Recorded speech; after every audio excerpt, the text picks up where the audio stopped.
Assalamualaikum warahmatullahi wabarakatuh. Selamat berjumpa kembali. Untuk kali ini kita akan pelajari tentang prosem atau promes atau juga disebut dengan program semester. Kalau pada pertemuan yang minggu yang lalu kita telah mempelajari tentang prota, bagaimana cara membuat prota yaitu program umum untuk suatu mata pelajaran selama 1 tahun. Nah, kita sudah akan menjurus ke program semesternya.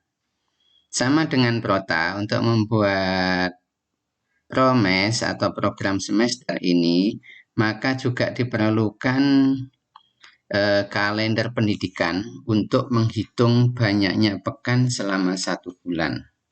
Langkah yang pertama adalah kita hitung banyaknya pekan selama 1 bulan. Misalkan kita akan membuat pada semester genap. Kalau pertemuan yang lalu yang saya pakai contoh semester ganjilnya, maka sekarang pakai contoh semester genap. Berarti mulai bulan Januari. Nah, di sini ada 3 pekan pada Januari, berarti kita hitung 1. Kemudian antara LU ke LU ini berarti 2, terus dari sini ke sini 3, dari sini ke sini 4, 5. Berarti untuk Januari ada 5 pekan. Februari ada 1, 2, 3, 4. Demikian seterusnya sampai Juni. Juni ada 1, 2, 3. Nah, ini nanti akan kita masukkan di dalam alokasi rincian waktunya. Untuk alokasi rincian waktu, ini saya ambil untuk semester genap ini kelas 7. Ya. Tadi kita hitung Januari ada 5, Februari ada 4, Maret ada 4, April 5, Mei 4, Juni tadi ada 3, sehingga jumlah totalnya ada 25 pekan. Nah, kemudian ini banyaknya pekan dalam 1 semester, ada 25 pekan. Nah, dalam 1 semester itu tentunya ada banyaknya pekan atau minggu tidak efektif. Ya, di antaranya libur permulaan puasa, ini 3 hari, berarti kita hitung 1 minggu. Kemudian ada EV atau efektif fakultatif ini 3 hari, kita hitung 1 minggu. Kemudian ada libur hari raya, ini sebanyak 2 minggu. Sehingga minggu tidak efektif selama 1 semester itu ada 4 minggu. Nah, sekarang kita hitung banyaknya minggu efektif. Banyaknya minggu efektifnya, tadi banyaknya minggu dalam 1 semester 25, yang tidak efektif 4, berarti 25 dikurangi 4 ada 21 minggu. Dari sini kita bisa menghitung banyaknya jam pelajaran efektif selama 1 semester, yaitu 21 minggu, karena dikalikan 5 jam pelajaran. Karena matematika itu ada 5 jam pelajaran. Semua bahasa Inggris dikalikan 4 jam pelajaran. Bahasa Indonesia dikalikan 6 jam pelajaran. PKN dikalikan 3 jam pelajaran. Berhubung ini kita mata pelajaran matematika, maka kita kalikan 5 jam pelajaran. Sehingga ada 105 jam pelajaran. Ini nanti untuk 1 semester. Nah, kita distribusikan alokasi waktu 105 jam pelajaran itu dalam KD-KD yang telah ditentukan. Di sini untuk kelas 7 semester genap, KD-nya mulai 36 sampai 312. Tentunya untuk pengetahuannya, sedangkan keterampilannya 4.6 sampai 4.12. Ini KD apa saja nanti silakan diisi sendiri. Nah, sebelum membagi ke dalam KD-KD itu, kita tentukan yang sudah pasti terlebih dahulu, yaitu dalam 1 semester kita akan melaksanakan penilaian harian. Nah, penilaian harian ini di sini kalau kita lihat penilaian hariannya 1, 2, 3, 4, 5, 6. Ada 6 mapel. Berarti 6 kali 4 berarti nanti kita hitung di sini ada 12. Karena ulangan harian ada 6 pokok bahasan kali 2 jam berarti 12. Ya. 12 ini sehingga tadi di sini 4 berarti ini ada kesalahan hitung nanti kurang 8. Oke lah, untuk gampangnya ini kita kurangi 8 sehingga tinggal 6. Untuk contoh saja ini. Kemudian penilaian dengan semesternya itu biasanya selama 1 pekan. Karena 1 pekan kita ada 5 jam pelajaran, maka kita hitung 5. Kemudian ada penilaian akhir tahun kalau semester genap, penilaian akhir semester kalau semester ganjil. Ini kita hitung 1 pekan atau 1 minggu, 5 jam pelajaran. Kemudian kita buat cadangannya 1 minggu, 5 jam pelajaran. Ini yang sudah harus dipastikan. Ya. Jadi ini yang ditentukan terlebih dahulu. Nah, tadi ada 105 jam pelajaran. Kita kurangi 15 sama 12, 27. Jadi 105 ini kita kurangi 27, sisanya kita distribusikan ke dalam KD-KD ini. Nah, pendistribusian waktunya tentunya disesuaikan dengan bobot dari masing-masing KD. Kalau KD-nya gemuk, ya jamnya banyak. Kalau KD-nya kurus, jamnya sedikit. Ini saya ambil contoh seperti ini tidak cocok kalau kita lakukan dengan KD-KD-nya karena saya tidak membaca KD-nya ini sehingga tidak tahu gemuk atau kurusnya KD. Ini hanya saya pakai contoh saja. Jamnya dibagi sehingga habis kalau semua dijumlah total ada 105 jam pelajaran. Ini pendistribusian waktunya. Nah, kalau kelas 9 bagaimana? Untuk semester genap kelas 9 perhatikan, ini tidak sampai habis. Kelas 9 itu khusus sampai April minggu kedua saja, sehingga waktunya dihitung kalau yang ini sama 5, 4, 4. Untuk April kita pakai 2 minggu saja, karena memang hanya sampai April minggu kedua untuk kelas 9. Sehingga jam pelajarannya 15, sedangkan minggu tidak efektifnya ini tidak ada sama sekali untuk kelas 9 karena langsung. Sehingga ada 15 minggu selama 1 semesternya. Sehingga jam pelajaran efektifnya 15 dikalikan 5 jam ada 75 jam pelajaran. Nah, ini sama dengan tadi kita distribusikan pertama untuk yang pasti-pasti yaitu penilaian harian. Di sini karena ada 2 KD, maka penilaiannya hariannya 2 kali 2 jam pelajaran, yaitu ada 4 jam pelajaran. Penilaian akhir tahunnya 1 minggu berarti 5 jam pelajaran.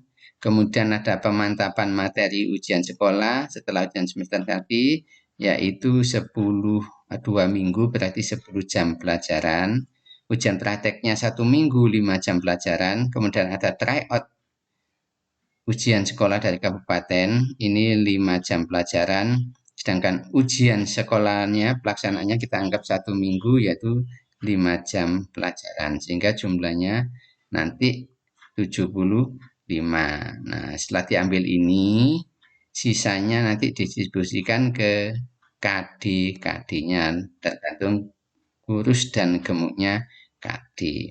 Nah, ini cara menghitung alokasi distribusi alokasi waktu atau yang kita sebut dengan rincian alokasi waktu. Nah, ini merupakan salah satu format saja ya. Saya berikan contoh ada format yang lain, misalkan ini. Nah, ada yang membuat format seperti ini. Rencana pekan efektif semester ganjil tahun pelajaran 2020-2021. Ini ada pekan efektifnya ditulis dalam bentuk kolom-kolom. Kalau tadi saya menulisnya langsung dalam bentuk narasi, ini dalam bentuk matriks. Jadi pada intinya sama saja, akan ketemu 19 jam pelajaran untuk efektifnya. Ya, ini salah satu contohnya. Nah, kalau di sini ada pekan efektifnya dibagi dua, tatap muka dan non tatap muka.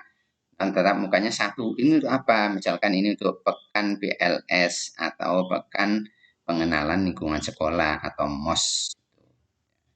Yang kan di sini satu ini untuk apa? Non tatap muka untuk PTS. Nah, ini hanya perbedaan makna saja, tapi intinya sama, menghitung minggu efektifnya. Nanti sama saja. Ini salah satu contohnya. Nah, setelah tadi, ini saya ambil contoh yang kelas 9 saja ya. Setelah tadi sudah selesai, ini rincian alokasi waktu tadi 5442, terus didistribusikan alokasi waktunya sedemikian rupa, maka kita tinggal membuat program semesternya. Nah, bagaimana bentuk program semester? Ini salah satu contohnya program semester. Misalkan di sini kelas 9 saya ambil semester genap. Tadi di kelas 9 itu minggu, banyaknya minggunya dulu kita hitung. Nah, banyaknya minggu di sini ada 5442. Kita lihat di program semester. Berarti Januari 5, Februari 4, Maret 4, April 2. 5442.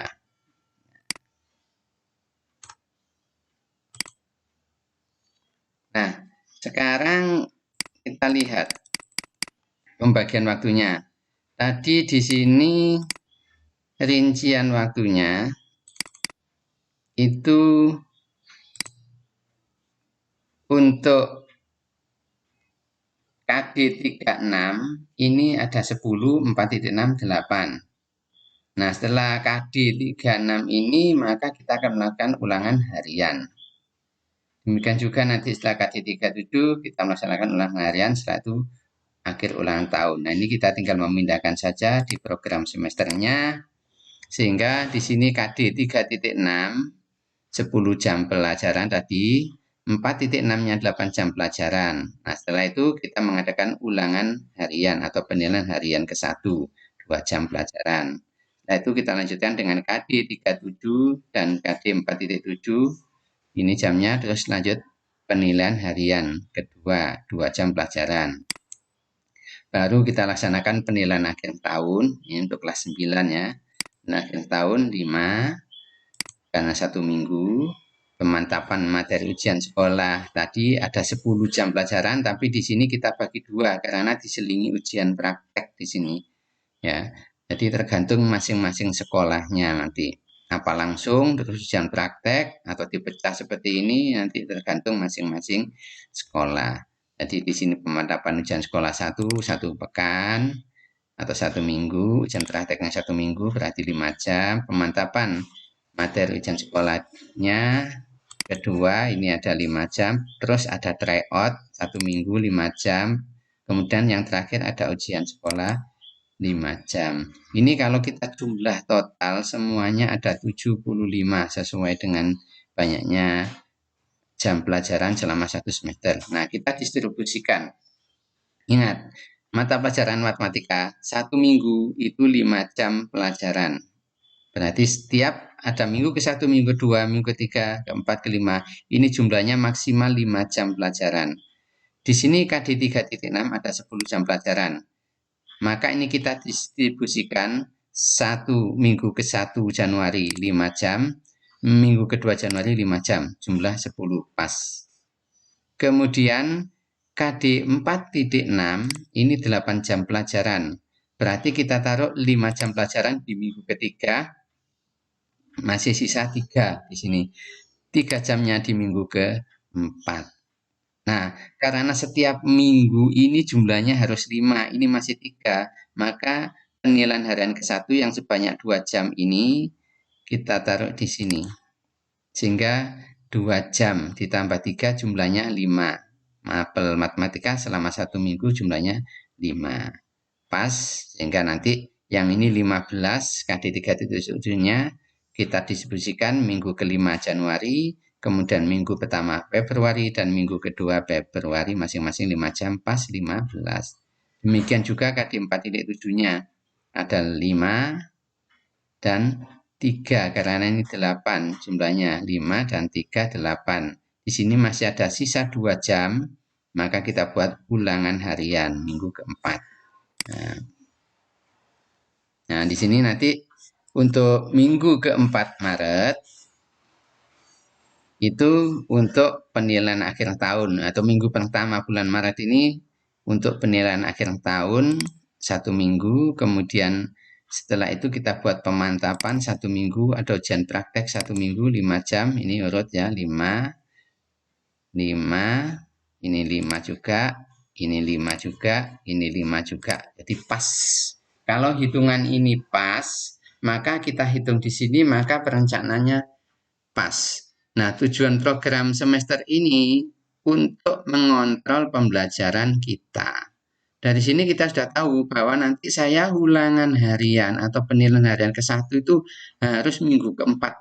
Januari ini saya sudah harus ulangan. Sehingga tidak membuat kita itu untung-untungan dalam mengajar.